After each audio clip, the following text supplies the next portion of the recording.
10ನೇ ತರಗತಿ ವಿದ್ಯಾರ್ಥಿಗಳಿಗೆ ಈಗಾಗಲೇ ಘಟಕ ಆಧಾರಿತ ಪರೀಕ್ಷೆ 2 ಪ್ರಥಮ ಭಾಷೆ ಕನ್ನಡ ಸಂಬಂಧಪಟ್ಟಂಥ ಅಲ್ಲಿ ಹಕ್ಕಿ ಹಾರುತ್ತಿದೆ ನುಡಿದರ ಮತ್ತು ನಿಮಗೆ ವ್ಯಾಘ್ರಗೀತೆ ಸಂಬಂಧಪಟ್ಟಂಥ ಪಾಠದ ಮೇಲೆ ಘಟಕ ಪರೀಕ್ಷೆ ಇದೆ. ಒಟ್ಟು 20 ಅಂಕ ಹೊಂದಿರುವಂಥ FA2 ಎಕ್ಸಾಮಿನ ಪ್ರಶ್ನೆ ಪತ್ರಿಕೆ ಮತ್ತು ಕೀ ಉತ್ತರ ನೋಡೋಣ. ಇಲ್ಲಿ ಮೈದೂರು ಪದದಲ್ಲಿ ಉಂಟಾಗಿರುವಂಥ ಸಂಧಿ ಯಾವುದು ಅಂತ ಕೇಳಿರ್ತಾರೆ. ನೀವು ಆನ್ಸರನ್ನು ಬರೀಬೇಕಾಗುತ್ತೆ. ಇನ್ನು ಸಾಮ್ರಾಜ್ಯ ಪದದಲ್ಲಿ ಕಂಡುಬರುವಂಥ ಅಕ್ಷರಗಣ ಯಾವುದು ಅಂತಿದೆ.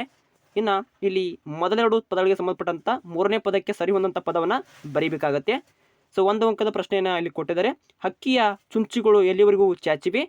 ಶಾಣಭೋಗರ ತಮ್ಮ ಹಳ್ಳಿಯನ್ನು ತಲುಪಬೇಕಾದರೆ ಯಾವ ಕಣಿವೆಯನ್ನು ದಾಟಿ ಹೋಗಬೇಕೆಂಬುದು ಬೇಕಾಗಿತ್ತು.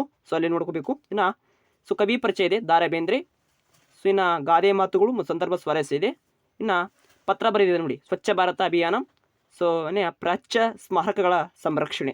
ಇನ್ನು ಇವಳಿಗೆ ಮಾದರಿ ಉತ್ತರವನ್ನು ಕೊಟ್ಟಿದ್ದಾರೆ. ಮೈದೂರು ಪದ ಉಂಟಾಗಿರುವಂಥ ಸಂಧಿ ಅಲ್ಲಿ ಜ್ವಶ್ವ ಸಂಧಿ. ಓಕೆನಾ. ಸಾಕು ಪದದ ಅಲ್ಲಿ ಅವಯಕ್ಕೆ ಉದಾಹರಣೆ ಅಂದರೆ ಕ್ರಿಯಾರ್ಥಕ ಕಾವ್ಯ. ನೋಡಿ ದ್ವಿತೀಯ ಸಂಬಂಧಪಟ್ಟಂತ ಇದೆ. ಅಲ್ಲಿ ಭರತ ಕ್ಷೇತ್ರದೊಳ್ ಸಪ್ತಮಿ ನೆಲಂ ಅಲ್ಲಿ ನೆಲನಂ ಅನ್ನೋದಕ್ಕೆ ದ್ವಿತೀಯ. ಅವಳಿಗೆ ಉತ್ತರವನ್ನು ಕೊಟ್ಟಿದ್ದಾರೆ. ಎಲ್ಲ ವಿದ್ಯಾರ್ಥಿಗಳು ಪೂರ್ಣ PDF ಇದೆ. ಇನ್ನು ಅಂಬಿಕಾತನಯ ದತ್ತ ದ ರಾ ಬೇಂದ್ರೆ ಸಂಬಂಧಪಟ್ಟಂಥ ಪರಿಚಯ ಇದೆ. ನೋಡ್ಕೋಬೇಕು. ಇನ್ನು ಸಂದರ್ಭ ಸ್ವಾರಸ್ಯ ಇದೆ. ಇದರ ಪೂರ್ತಿ PDF ನಿಮಗೆ ಸದ್ಯದಲ್ಲಿ ಸೆಂಡ್ ಮಾಡ್ತೀನಿ. ಎಲ್ಲ ವಿದ್ಯಾರ್ಥಿಗಳು ಓದ್ಕೊಳ್ಳಿ.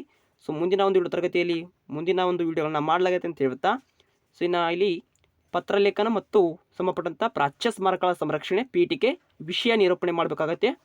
ಉಪಸಂಹಾರ ಕಡ್ಡಾಯವಾಗಿ PDF ರೀತಿ ಇದೆ. ಮುಂದಿನ ದಿನಗಳಲ್ಲಿ ಮುಂದಿನ ವಿಡಿಯೋಗಳನ್ನ ಮಾಡಲಾಗತ್ತೆ ಅಂತ ಹೇಳ್ತಾ ಥ್ಯಾಂಕ್ಸ್ ಫಾರ್ ವಾಚಿಂಗ್.